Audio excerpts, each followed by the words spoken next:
Karena beliau ini yang nemenin saya waktu reformasi. Bagaimana Pak Harto, bagaimana Yusril, bagaimana segala macam waktu korban Trisakti kita tahlilan seminggu 40 hari itu sama beliau ini, sama Cak Dil itu yang nemenin saya waktu itu, yang kemudian kabus santai-santaian gitu. Ternyata dudu reformasi, ternyata reformasi. Akhirnya anakku melu. Ya sini ya, tak kasih tahu tapi jangan dengar orang. Apa anakku kelas 3 SD. Ayah itu kan aku sering dengerin kalau di Ma'ian kan ayah itu suka ngomong tentang Indonesia yang enggak. Loh, maksudnya ya negatif yang sering ngomong. Ya enggak negatif kalau kan orang tuh harus yang salah dikasih tahu salah. Kalau harus dikritik, dikasih peringatan kan hidup tuh kan tawasobillah. Apa aku jelasin kan? Loh, nggak usah merasa bersalah. Indonesia itu memang tai.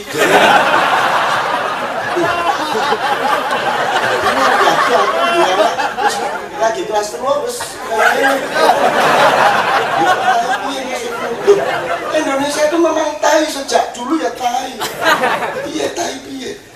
Karena Indonesia itu kan tanah air yang teman-teman aktif politik juga ada ya. Tapi kesini tidak sebagai politisi, kesini sebagai manusia. Karena Indonesia ini tidak enak untuk warga negara, tapi enak untuk manusia. Ini boleh sedikit supaya Ustadz Haidar nanti ngomong apa aja boleh Ustadz. Jadi misalnya saya ngomong ke Korea rame-rame ya.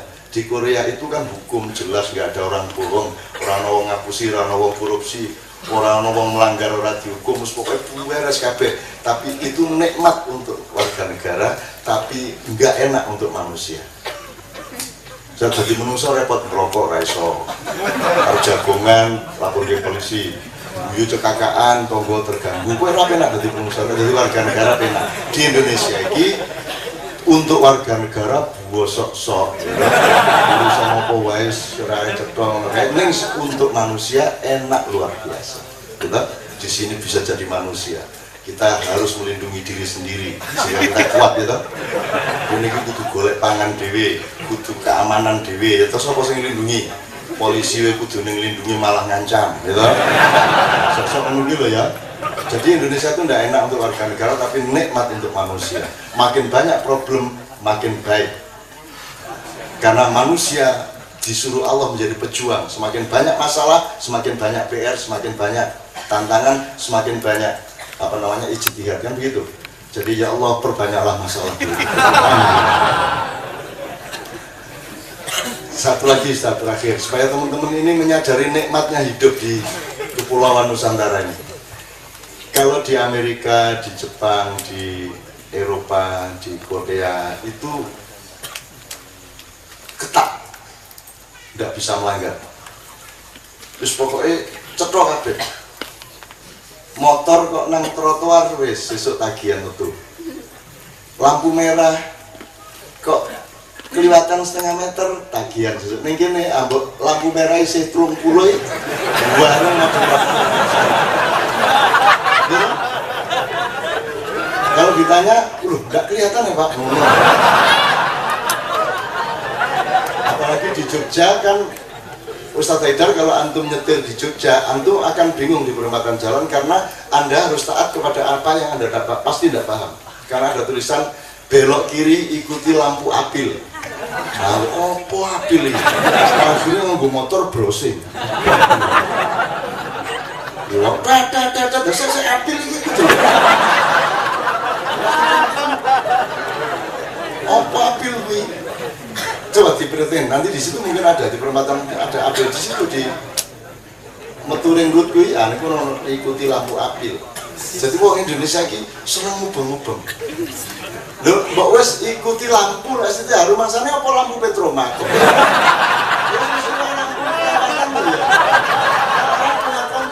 Asosiasi kalau yang disebut lampu di perempatan jalan pasti lampu lalu lintas, orang mungkin lampu taman, sendir, jadi tetap lampu enggak di sini tulis apil, tak boleh iya akhirnya ketemu alat peraga, apa? Alat peraga ini apa? lalu lintas. Ini aku ngerti. Instrumen. Oh, jadi alat peraga instrumen lalu lintas. Nah, alat peraga instrumen lalu lintas itu, alat peraga itu instrumen apa itu? Alat peraga itu ya instrumen. Ya kan? Nah, sing dimaksud instrumen atau alat peraga itu apa? Lampu tuh. Jadi double lampu, alat instrumen. Jadi pitik, chicken, ayam.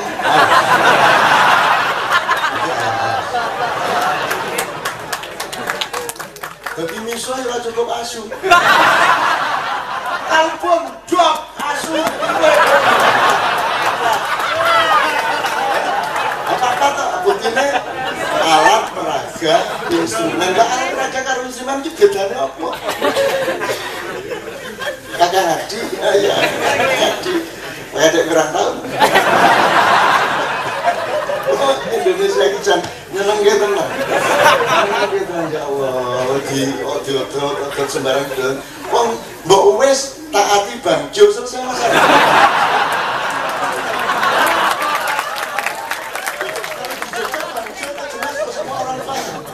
Kalau memang mau spesifik gitu loh. Lah apil itu begitu keluar JIA nggak ada, di Klaten nggak ada, di Purworejo nggak ada apil. Apil apa? Upil.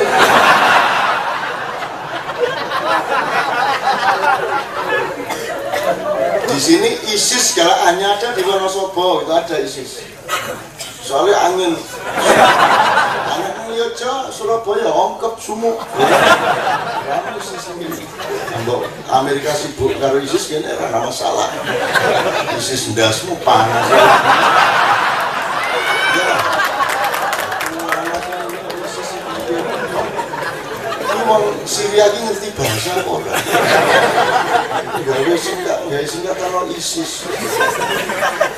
Akhirnya anakku melu. Ya sini ya, tak kasih tahu tapi jangan dengar orang. Apa anakku kelas 3 SD. Ayah itu kan aku sering dengerin kalau di Ma'ian kan ayah itu suka ngomong tentang Indonesia yang enggak. Loh, maksudnya piye? Karena negatif yang sering ngomong. Ya enggak negatif kalau kan orang tuh harus yang salah dikasih tahu salah. Kalau harus dikritik, dikasih peringatan kan hidup tuh kan tawasobillah. Apa aku jelasin kan? Loh, nggak usah merasa bersalah. Indonesia itu memang tai.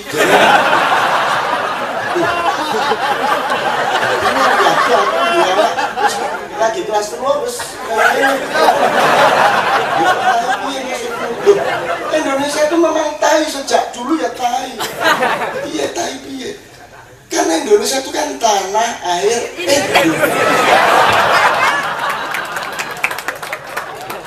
wis populer saiki hampir PP-ne Caca tai.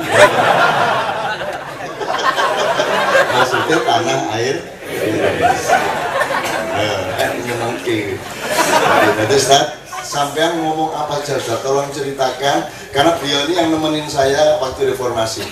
Bagaimana Pak Harto, bagaimana Yusril, bagaimana segala macam waktu korban Trisakti kita tahlilan seminggu 40 hari itu sama beliau ini, sama Cak Dil itu yang nemenin saya waktu itu, yang kemudian kabus santai-santaian gitu.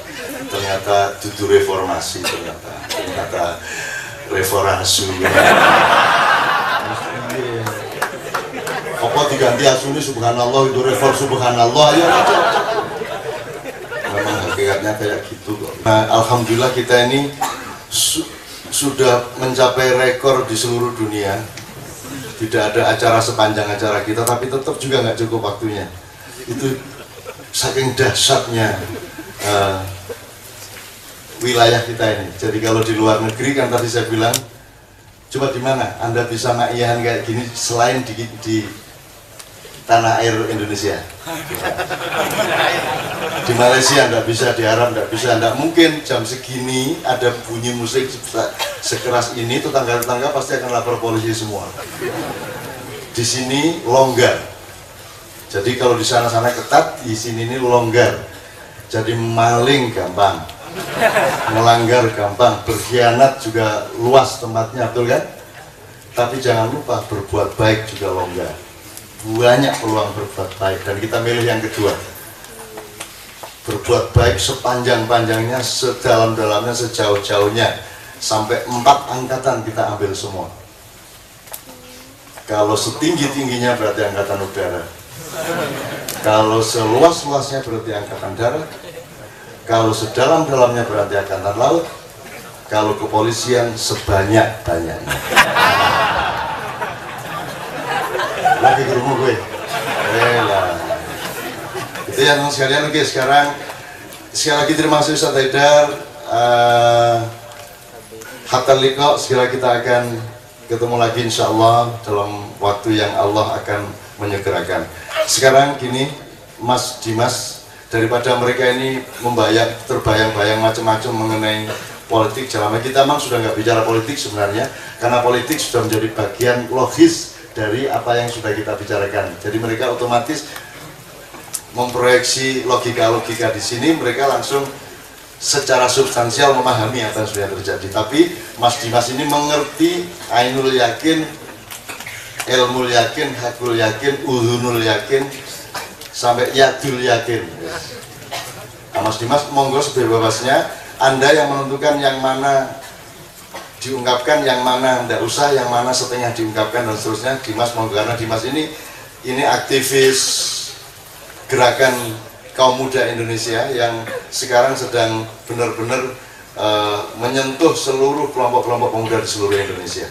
Saya ketemu dia karena urusan bentrok petambak 5.500 orang di Lampung yang menghasilkan ada yang mati, ada yang masuk penjara dan seterusnya. Kemudian macet perusahaan udang itu selama 1,5 tahun. Alhamdulillah Dimas ke Jogja dengan teman-temannya. Terus saya Mas Toto Kiai Kanjeng ke sana, dalam beberapa tahap itu bisa kita damaikan, dan sekarang sudah produksi 70% sudah hidup lagi, dan sudah sebentar lagi menjadi eksportir udang terbesar seluruh dunia lagi. Posisi saya di situ betul-betul hanya menjadi orang tua, dan saya menyesal itu. Seharusnya saya menjadi konsultan yang waktunya dihargai 1 jam 400 juta. Wis kadung ora, ya gimana akhirnya ya minggis pokoknya wis seduluran karo kekancan. Dimas, terserah Anda. Bismillahirrahmanirrahim. Sebenarnya nama saya Dimas Ogi Nugroho. Saya kemari, saya muridnya Cak Nun juga, santri Cak Nun. Saya kemarin sebenarnya ini baru pertama kali yang di Jogja. Sebelumnya saya di Jakarta, lalu kemudian juga pernah di Cak Nun di Surabaya. Saya selalu mengikuti, membaca tulisan-tulisan Cak Nun, lalu kemudian mengagumi Cak Nun, dan insya Allah saya yakin ya, dalam ini bangsa kita ini sudah sangat sedikit keteladanan. Pemimpin kita, ada pemimpin tapi ternyata susah diteladani. Nah, salah satunya insya Allah kita masih bersyukur masih ada Cak Nun di tengah-tengah kita.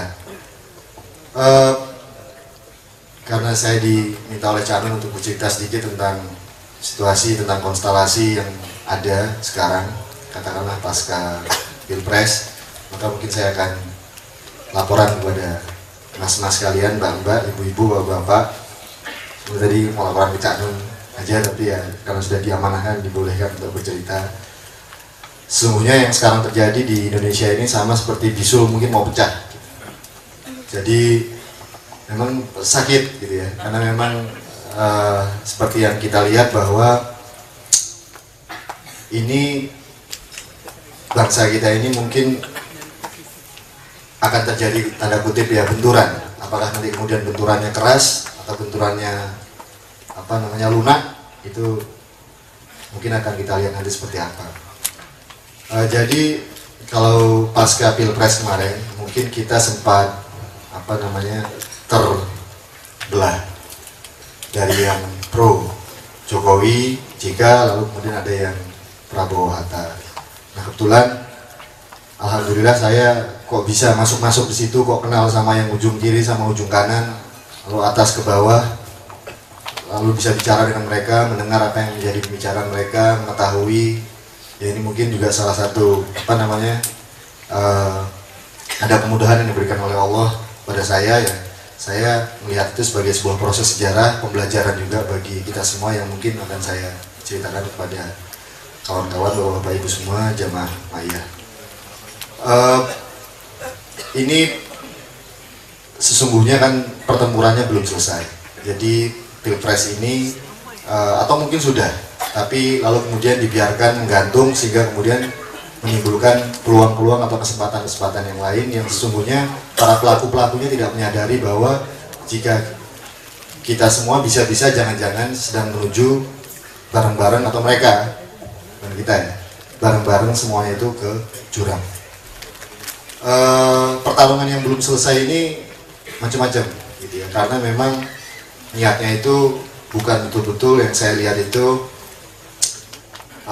sebuah ketulusan, sebuah keikhlasan yang tujuannya untuk membesarkan bangsa, mementingkan kepentingan rakyat banyak.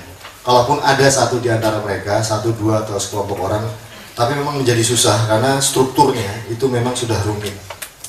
Apakah kita kemudian bangsa ini atau elit-elit ini sudah tersesat, itu wallahu a'lam bishawab. Tapi yang saya saksikan, mereka kurang lebih asik bermain dengan dirinya sendiri, sepi di antara keramaian, atau mungkin ramai di antara sepian. Jadi karena silent majority-nya kita, rakyat ini sesungguhnya sedang menunggu melihat apa janji-janji mereka yang tadi itu di kampanye di pemilu kemarin, baik legislatif maupun eksekutif, presiden, itu akan kemudian diwujudkan atau terwujud. Ini sekarang yang jelas presiden terpilih kita, Pak Jokowi, ini sesungguhnya sedang mengalami situasi yang agak kesepian. Kenapa? Karena sekarang itu tentunya tidak ada makan siang gratis. Setiap orang itu berusaha, atau kelompok-kelompok yang sudah memenangkan, sudah merasa ikut memenangkan, itu tentunya ya tadi itu tidak ada makan siang gratis dan berupaya untuk mempengaruhinya. Terlepas dari, saya tidak akan mengomentari apa yang sedang menjadi komitmen dari Pak Jokowi sendiri, tapi yang terjadi adalah tarik-menarik. Semua kelompok dari partai-partai pendukungnya itu juga sekarang mencoba untuk mempengaruhi beliau, lalu kemudian memasukkan nama-nama titipan-titipan. Tapi tidak hanya partai-partai, tapi juga oligark-oligark, lalu kemudian mafia-mafia atau pengusaha-pengusaha dalam negeri, luar negeri, kekuatan-kekuatan politik yang ada. Karena memang Indonesia ini adalah sebuah tanah yang sangat strategis. Kita semua tahu bahwa Nusantara ini memang diperebutkan sejak dulu. Kemarin Cak Nun, saya pengen lihat Gunung Padang, Cak Nun. Karena luar biasa Gunung Padang itu, mungkin kawan-kawan sekalian juga mengikuti di beberapa online, tapi kita belum bisa masuk situ. Mungkin kapan-kapan sama Cak Nun kalau boleh. Ya, Gunung Padang, karena Gunung Padang itu luar biasa. Peradabannya itu konon 5.000 tahun sebelum Masehi. Artinya itu lebih dari piramid di Mesir maupun di Amerika Latin itu. Jadi memang ternyata kita juga ini bangsa yang tua luar biasa, dan sesungguhnya kalau tadi Cak Nun sampaikan, fondasi kita sudah cukup matang dulu. Karena Anda bisa bayangkan bagaimana peradaban bisa dibangun jika tidak ada organisasi di sana, jika tidak ada fondasi di sana, jika tidak ada political order di sana. Nah, yang saya saksikan sekarang ini, yang kita rasakan semua, kenapa kemudian terjadi semacam situasi yang chaotic, seolah-olah terorganisir tapi ternyata tidak terorganisir, atau seolah-olah kita berjalan tapi mungkin ini ada yang dijalanin, ada yang nuntun. Karena tanpa kita sadari, ini pemimpin-pemimpin kita ini sudah tidak dekat dengan rakyatnya, atau mungkin remote control. Kita nggak persis tahu bahwa apa yang terjadi sebenarnya, tapi memang bahwa autopilot itu apakah fenomena yang terjadi pasca Soeharto semata atau di SBY saja. Kan dulu kita selalu bilang SBY presiden autopilot. Tapi apakah nanti berikutnya memang seperti itu fenomenanya? Apakah memang Anda lihat sekarang, nggak usah di partai politik, kepemimpinan itu sangat tidak dirasakan. Partai politik, pemerintahan, organisasi sosial, ormas. Yang menjadi pemimpin itu siapa sebenarnya? Juga kita tidak tahu. Nah, karena memang dilemahkan. Di Meksiko misalnya, ini fenomena tidak hanya terjadi di Indonesia sebenarnya, tapi juga fenomena di beberapa belahan negara lain. Di Meksiko misalnya, pemimpinnya, presidennya muda, ganteng, disukai rakyat, dicintai ibu-ibu. Contoh bahwa Anda tidak pernah bisa benar-benar menjadi bukan diri Anda. Anda boleh secara budaya Anda melakukan urbanisasi, secara filosofi Anda mengalami konversi dan seterusnya, tapi Anda tetap tidak bisa menjadi orang yang selain yang Allah tentukan, kan begitu. Jadi orang Suriname, Jawa yang dulu ke sana menjadi buruh tebu abad 17-18 itu meskipun tidak pernah pulang ke Pulau Jawa, mereka tetap orang Jawa dan mereka justru sangat menghargai nilai-nilai Jawa itu satu. Meskipun pasti terjadi distorsi kultural gitu ya, bahasanya juga tidak semelibis orang Jawa asli. Nomor dua, keistimewaan ini tolong bagi teman-temannya bukan Jawa jangan dipikir ini Jawa sentris ya. Keistimewaan orang Nusantara ini, aduh salah meneh. Nek Indonesia kainan Londo, nek Nusantara nggo wong Sundara setuju, nek Indonesia iki kaya ngene iki. Wis pokoke katulistiwa. Saya ingin cerita nambahin Mas Edot ini. Jadi keistimewaan bangsa Anda itu sebenarnya bukan bangsa tapi persatuan bangsa-bangsa. Anda ini sebenarnya United Nation of Katulistiwa gitu ya. Jadi Madura itu memenuhi syarat untuk jadi sebuah bangsa, bukan hanya suku, juga yang lain-lain, Sunda, Betawi, Bugis, Sasak, Dayak, semua itu bangsa. Sehingga kalau kita menjadikan itu suku, sebenarnya kita rugi luar biasa, rugi sejarah dan rugi nilai. Tapi oke, tidak usah kita perpanjang untuk kali ini. Yang ingin saya katakan sama Anda adalah keistimewaan bangsa-bangsa kita itu tidak sekolah pun mereka punya mindset filosofi hidup yang jelas, dan itu baku. Jadi misalnya saya pernah cerita di Maiyah kalau nggak salah, ada teman dari Bosnia yang kerja di Padang Panjang, Bukit Tinggi. Dia cuma kerja jadi penjaga perpustakaan, wongnya gede ganteng, nom, neng gelem urip neng desa kaya ngono kuwi. Dan saya tanya kenapa, dia bilang, "Duh, saya di sini ini merasa hidup benar karena setiap orang yang saya temui itu membawakan ke saya nilai-nilai kehidupan yang tidak bisa saya temukan di Bosnia." Jadi kalau orang Padang, orang Minang, orang Palembang, orang Jawa, orang Sunda itu dasar-dasar ilmu hidup itu punya. Jadi ilmu sangkan-paran dulu ada Tuhan, besok-besok kita ke Tuhan lagi namanya akhirat, bahwa kalau orang berbuat jahat nanti akan kualat dan seterusnya, ada ngunduh waing pakarti, becik betiti Allah ketoro, Gusti Allah rasare, itu menjadi ilmu standarnya bangsa kita. Meskipun di di bangsa yang non Jawa mungkin bahasanya berbeda, tapi kita semua punya. Sementara kalau Anda ke Eropa, apa di Bosnia, Serbia, Bulgaria, Armenia, Rumania, itu harus orang terpelajar tingkat tinggi yang memiliki mindset nilai kehidupan. Kalau di sini tukang becak iki kok jak omong-omong filsafat yampo. Wis tenang. Nah, itu yang membuat kita survive terus dalam keadaan sehancur apapun negara kita. Jadi sebenarnya rakyat Indonesia itu tidak terlawan. Itulah teman sekalian. Nah, itu yang dibawakan oleh Mas Edot. Tadi kan Mas Edot ngomong lagunya lucu-lucu. Itu sebenarnya ada yang contohnya kan Bayu ngomong contohnya gitu. Sebenarnya Navy bisa itu.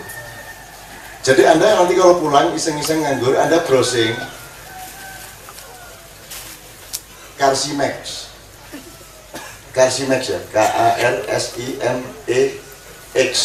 Itu grup campuran negro Jawa tapi membawakan lagu-lagu Jawa. Memang kayak jogetnya ya Jawa, negro tapi suaranya suara Afrika nih joget Jawa. Kiai Kanjeng pernah pentas sama orang negro yang di Suriname yang sangat mencintai budaya Jawa, yang berpakaian persis seperti orang Jawa dan bertekad nanti kalau mati dia sudah sediakan kain kafannya itu jarik Jawa. Dan kemana-mana Kiai Kanjeng pergi dia selalu ikut-ikut nyanyi. Padahal dia orang negro. Anda tahu orang negro dahsyat suaranya gitu. Tapi dia jogetnya Jawa. Jadi kalau Jawa Anda tinggalkan, Sunda Anda tinggalkan, Madura Anda tinggalkan, itu sebodoh-bodohnya bangsa. Karena Indonesia itu enggak ada. Indonesia itu kan cuma gaduh-gaduh. Gaduh-gaduhnya dipisah. Kubise kok deleke kene, lontongnya kok seleke piring dhewe, kacangnya wis bareng kok bisa iki lontong, iki kacang, iki kubis dan seterusnya. Indonesia ini gaduh-gaduh ini. Gaduh-gaduh itu tidak ada. Indonesia itu tidak ada. Yang ada itu Madura, Jawa, Sunda, Bugis, Mandar, Minang dan seterusnya. Indonesia itu cuman nama kesepakatan untuk manajemen bareng-bareng gitu toh. Tapi Indonesia sebagai kebudayaan tidak ada. Wong buktinya gaduh-gaduh begitu kok bisa-bisa unsurnya gaduh-gaduhnya hilang. Lotek bareng kayak hilang kok. Makanya namanya lotek bukan high tech. Bicara ini Pak almarhum siapa? Arwanto, aku niroke.